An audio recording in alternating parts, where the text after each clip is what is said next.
வாங்க இன்னைக்கு இந்த சூப்பரான 2 டிஷ் நம்ம என்னன்னு பார்க்கலாம். நான் என்ன டிஷ்ங்கிறத சொல்ல மாட்டேன், நீங்க வீடியோஸ்குள்ள வந்து பாருங்க என்ன டிஷ்னு உங்களுக்கு தெரியும். வாங்க ஆர் மஞ்சுளாஸ் கிச்சனுக்குள்ள போலாம்.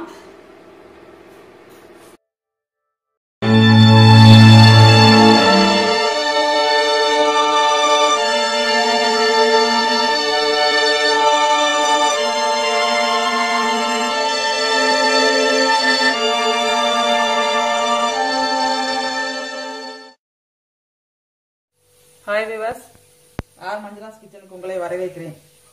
இன்னைக்கு நம்ம 2 டிஷ் பார்க்க போறோம். 2 நாள் வீடியோ போடாதனால 2 டிஷ் பாருங்க. வெண்டைக்காய் புளிக்குழம்பு வைக்க போறேன். ஃபர்ஸ்ட் அதை எப்படி பண்றதுன்னு பார்க்கலாம். ஒரு கடாயை வச்சிருக்கிறேன். இந்த கடாயை இப்போ நம்ம அடுப்பு பற்ற வச்சுக்கலாம்.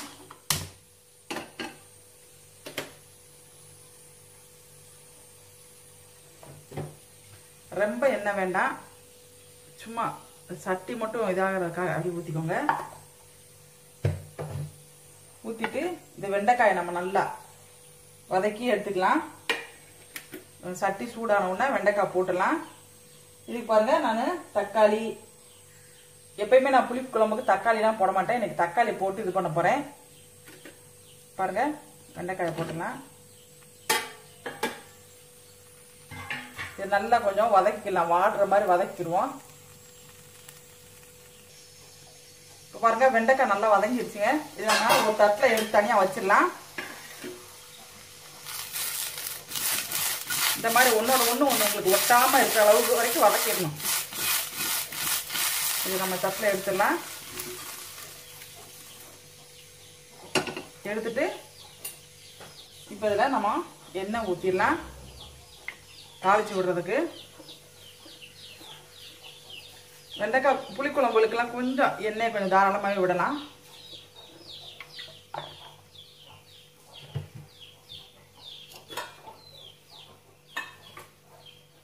இதுல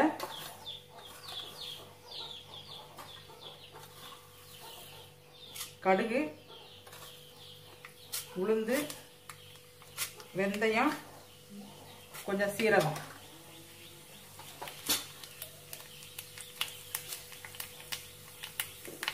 கொஞ்சம் வெடிக்கவும் வெங்காயம் மிளகாய் போட்டுடலாம்.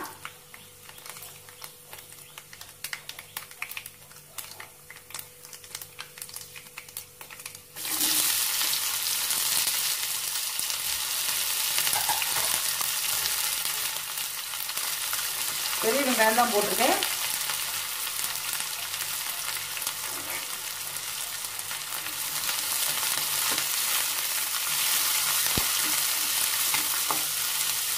இது கொஞ்சம் நல்லா வதங்கவும் தக்காளி போட்டு நல்லா வதக்கிடலாம்.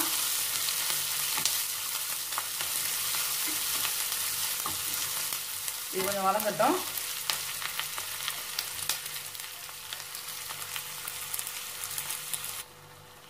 இப்போ பாருங்க, தக்காளி நம்மளுக்கு நல்லா அப்படி மசிஞ்சிருச்சு பார்த்தீங்களா. இந்த அளவுக்கு மசிஞ்சதுக்கு அப்புறமா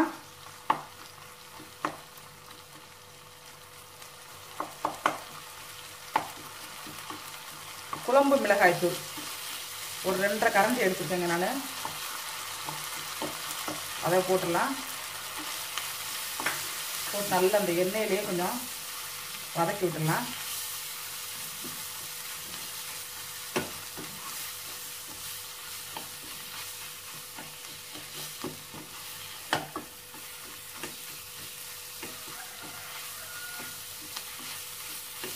வதக்கி விட்டுட்டு வெண்டைக்காயம் போட்டுடலாம்.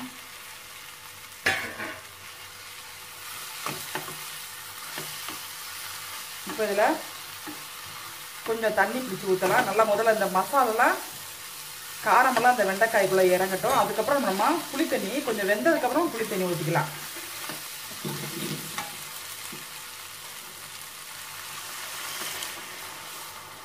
இதை நல்லா கொதிக்கட்டும்.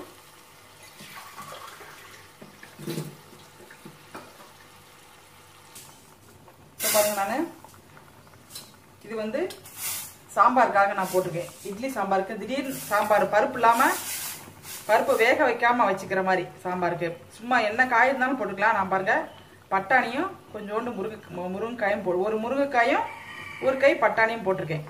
இது கொஞ்சம் உப்பும் மஞ்சள் பொடியும் போட்டு வேக வச்சுக்கலாம். நம்ம வெந்த உடனே நம்ம பாசி பருப்பு இருக்கு பார்த்தீங்களா, பாசி பருப்பு, பயிறு கிடையாது பருப்பு, அதை லைட்டாக வறுத்து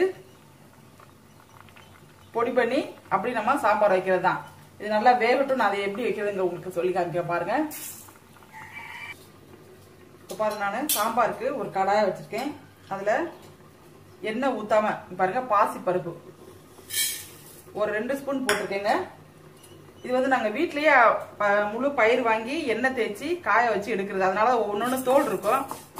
அதனால தோல் இருந்தால் பிரச்சனை இல்லை. ஒன்றும் நல்லா பயிரா வாங்கணும். நம்ம பயிரா வாங்கி தேங்காய் எண்ணெய் நல்லா தடவி நல்லா முதல்ல சுத்தம் பண்ணிடணும். லைட்டா தண்ணியில அப்படி தண்ணியில போட்ட உடனே நல்லா அலம்பி காய வச்சு எடுத்துக்கணுங்க.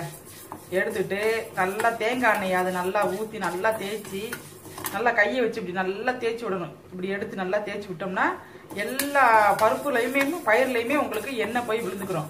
அப்படியே வெயில கொண்டு நல்லா நல்லா வெயில் அடிக்கும். இந்த காலத்துல தான் அதெல்லாம் பண்ண முடியும். இந்த சீசன் தான், இப்பதான் இந்த சமயம் தான் நான் பண்ணலாம். நல்லா காய வச்சு எடுத்து திரிச்சிட்டோம்னா நம்மளுக்கு பாசி பருப்பு ரெடி ஆயிருங்க. வீட்லயே நம்ம அதனால கலராகவும் இருக்காது. இப்படி நார்மலான கலர், அந்த ஒரிஜினல் கலர் தான் இருக்கும்.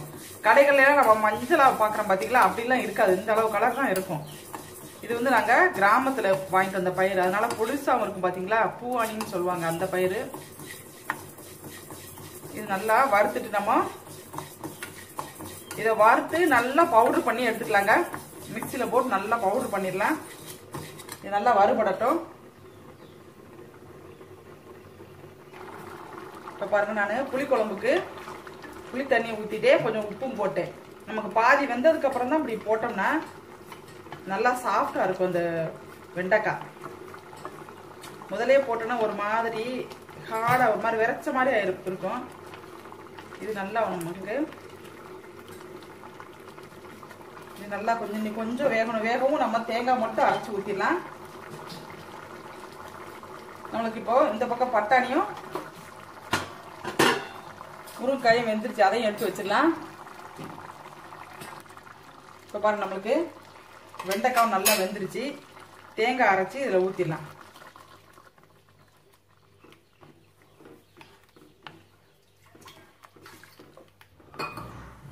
தேங்காய் உங்களுக்கு வேண்டாம்னா நீங்க அப்படியே இறக்கிக்கலாம். தேங்காய் அரைச்சி ஊற்ற வேண்டாம் அப்படின்னா நீங்க அப்படியே இறக்கிக்கலாம்.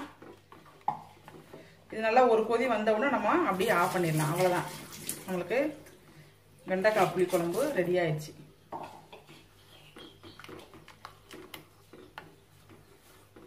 வெண்டைக்காய் புளி குழம்பு பெரும்பாலும் பிடிக்காதவங்களே இருக்க மாட்டாங்க, எல்லாத்துக்கும் பிடிக்கும். இது நல்லா ஒரு கொதி வரட்டும். அதுக்குள்ள நம்ம சாம்பார் பார்த்துடலாம்.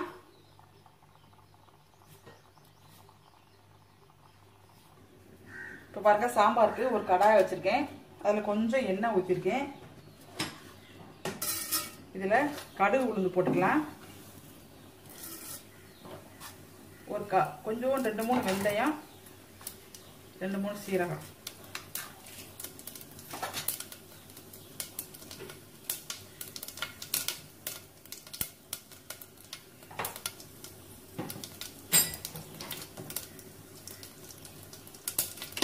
இதுல பெரிய வெங்காயம், ஒரே ஒரு மிளகாய், இது நல்லா கொஞ்சம் வதங்கவும்.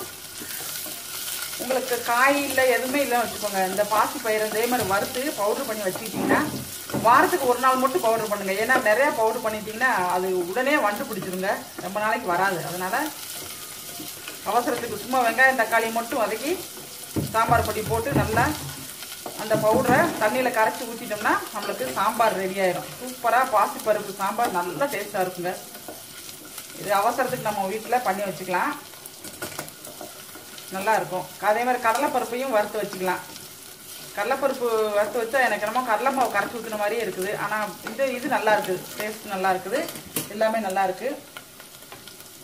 இது வதங்கவும் நம்ம இப்போ தக்காளியை போட்டுடலாம். தக்காளி போட்டு விட்டுலாம்.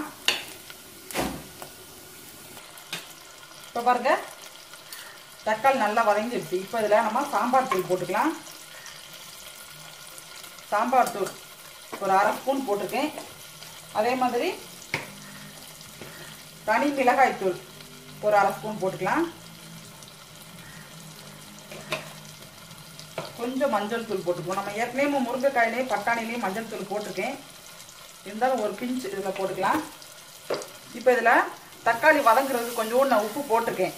அதனால் நம்ம இப்போ காய்கறியையும் போட்டுட்டு இந்த பவுடர் நான் அரைச்சி வச்சுருக்கேன் பாருங்கள்.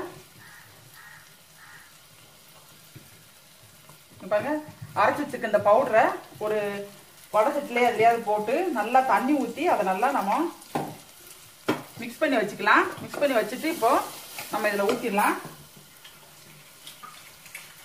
நல்லா நிறைய தண்ணி ஊற்றி கலந்துக்கலாம்.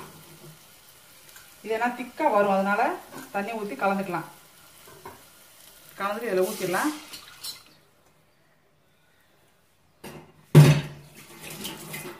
நல்லா நம்மளுக்கு வறுத்த மனம் அப்படியே சூப்பராக இருக்குங்க. ஊற்றிட்டு நம்ம வேக வச்சுருக்கிற பட்டாணியும் முருங்கைக்காவும் வேக வச்சோம் பார்த்தீங்களா, அதையும் இதில் ஊற்றிடலாம். நீங்கள் என்ன இந்த காய் கூட போட வேண்டியது இல்லைங்க. தக்காளியும் வெங்காயமே கூட உங்களுக்கு போதும். இதில் இன்னும் கொஞ்சம் தண்ணி ஊற்றிடலாம். நான் லைட்டாக புளி தண்ணி ஊற்றுறேன். உங்களுக்கு புளி வேணும்னா ஊற்றிக்கோங்க, வேண்டான்னா இப்படி வச்சுக்கலாம். கொஞ்சம் புளி தண்ணி ஊற்றி நல்லா இதை கொதிச்ச உடனே நம்ம அப்படியே இறக்கிடலாம். நல்லா உங்களுக்கு திக்காக வந்துடும். இப்போ வந்து நீங்கள் உப்பு பார்த்துக்கலாம், தேவை இருந்தால் உப்பு போட்டுக்கலாம். இது நல்லா ஒரு கொதி வரட்டும். நம்ம ஏற்கனவே தாளிச்சு விட்டோம், மல்லி இலை மட்டும் போட்டால் போதுங்க.